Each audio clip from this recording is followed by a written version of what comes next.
বিষ্ণু ঈসা ইসলামের কাছে এক সাহাবী এসে বলল, ইয়া রাসূলুল্লাহ আ'তিনি শাইআন, আপনি আমাকে কিছু দান করেন, আমার কিছুই নাই। বিষ্ণু বললেন, তোমার কিছু নাই?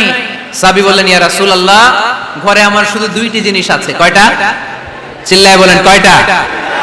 এক হচ্ছে একটা জামা, দুই হচ্ছে পানি খাওয়ার একটা জগ। বিষ্ণু বললেন, এই দুইটাই নিয়ে আস।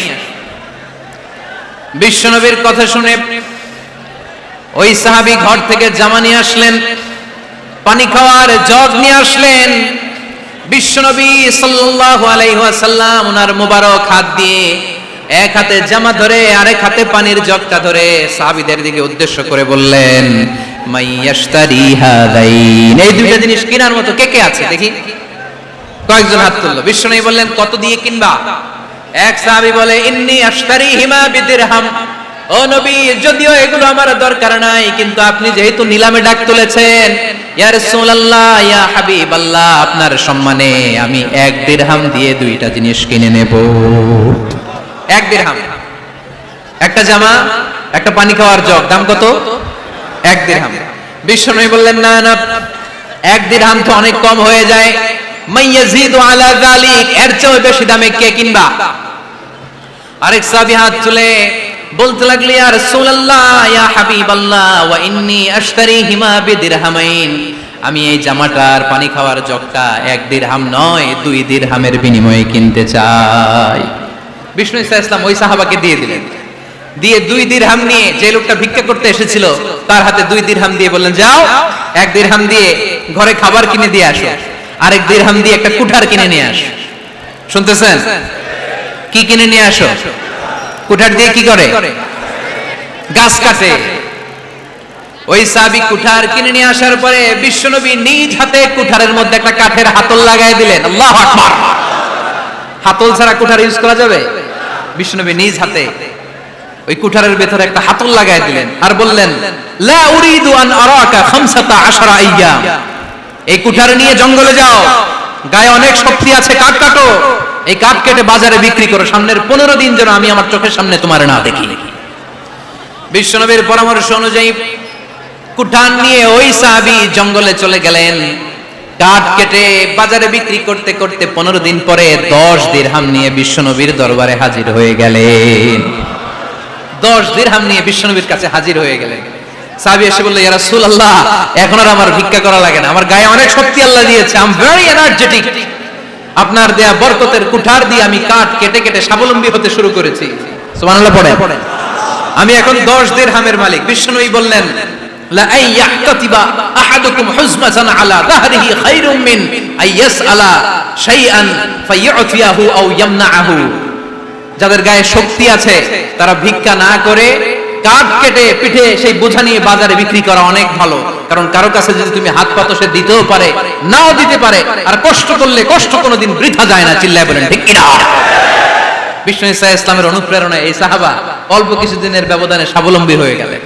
What is the moral of the story? বিশ্বনবীর এই প্রফেটিক স্টোরি থেকে আমাদের কি শিক্ষা? লেসন নাম্বার 1, বিশ্বনবী চাইলেই ওই 2 দিরহাম দিয়ে বলতে পারতো, যাও খাবার দাবার কিনে ফ্যামিলিতে দিয়ে আসো। সে ওই 2 দিরহাম নিয়ে খাবার দাবার কিনে ফ্যামিলিকে খাইয়ে রাত্রে আবার ভিক্ষায় নামতো। কথা কন, রাত্রে কি করতো? ভিক্ষায় নামতো। বিষ্ণু ঈসা ইসলাম তাকে কাজ করে খাওয়ার জন্য উৎসাহ দিলেন। পাশাপাশি বিষ্ণু ঈসা ইসলাম পার্মানেন্ট সলিউশন দিলেন। এজন্য পার্মানেন্ট সলিউশনের ব্যবস্থা করতে হবে। অনেকে আমরা যাকাত দেই, যাকাতে শাড়ি দেই, যাকাতে লুঙ্গি দেই, আছে না নাই? লক্ষ্মীপুরে এরকম দেয় নাকি? কি দেয়? হ্যাঁ, গাড়ি গাড়ি দেয়, শাড়ি না। যাকাতের শাড়ি, যাকাতের লুঙ্গি বলতে কোনো কথা ইসলামে নাই। এগুলো খুব কম দামি শাড়ি, যাদেরকে এগুলো দেওয়া হয় তাদেরকে অপমান করা হয়, ঠিক কি না? আল্লাহ বলেছেন, ওয়ালাকাদ কাররামনা বানি আদম, I have dignified the status of the sons of Adam, আমি আদমের সব সন্তানদেরকে সম্মানিত করেছি। সুবহানাল্লাহ পড়েন। আপনাদের চেয়ে সম্মানিত কেউ আছে? মানুষের চেয়ে সম্মানিত গোটা বিশ্বে আর কোনো মাখলুকাত আছে? নাই। এজন্য যাকাতের শাড়ি দেয়া যাবে না, যাকাতের লুঙ্গি দেয়া যাবে না। যাকাতের শাড়ি আপনারা দেখছেন, এটারে একবার ধোয়ার পরে দ্বিতীয়বার পরা যায় না। মশারি কি পাতলা, এর চেয়েও পাতলা। এই জন্য যাকাতের শাড়ি, যাকাতের লুঙ্গি বলতে ইসলামে কোনো পরিভাষা নেই। আপনাকে স্বাবলম্বী করে দেওয়ার চেষ্টা করতে হবে। যারা লক্ষ্মীপুর জেলায় বিজনেস ম্যাগনেট আছেন তারা একসাথে হয়ে একটা স্ট্রং যাকাত ম্যানেজমেন্ট প্ল্যাটফর্ম করতে পারেন, যেখান থেকে আপনারা বিভিন্ন থানায় বিভিন্ন গ্রামে বাছাই করে করে কিছু ভাইদেরকে যাকাত দিতে পারেন স্বাবলম্বী করার উদ্দেশ্যে। যেই ফ্যামিলিকে আছে, কি নাম এটা, পল্লী উন্নয়ন ক্লাব, মাশাআল্লাহ, যাকাত ফান্ড দিয়ে বিদেশে লোক পাঠায়। এর চেয়ে সুন্দর পদ্ধতিতে যাকাত বিতরণ আর হতে পারে? যেই লোকটাকে, যেই ছেলেটাকে বিদেশে পাঠানো হয়েছে, ওই ফ্যামিলিটা আর কোনোদিন যাকাতের শাড়ি নেওয়ার জন্য লাইনে দাঁড়াবে? যেই ছেলেটাকে ওনারা অস্ট্রেলিয়ান গাভী কিনে দিছে, দুধ বিক্রি করে যেই ফ্যামিলিটা স্বাবলম্বী হতে শুরু করেছে, তারা আর কোনোদিন যাকাতের লাইনে যেয়ে দাঁড়াবে না। এজন্য যাকাত দিতে হবে স্বাবলম্বী করার জন্য। ইসলাম আমাদেরকে এটাই শিখিয়েছে, কাজ করে খেতে হবে। কাজে লজ্জা নেই, লজ্জা হচ্ছে অলসতায়। লজ্জা কিসে? আজকের আলোচনা থেকে এটা মুখস্থ করে নিতে হবে, কাজে লজ্জা নেই। লক্ষ্মীপুরের ইয়াংস্টারেরা শ্রমে লজ্জা নেই, পরিশ্রমে লজ্জা নেই, লজ্জা অলসতায়। লজ্জা কিসে? আরো জোরে।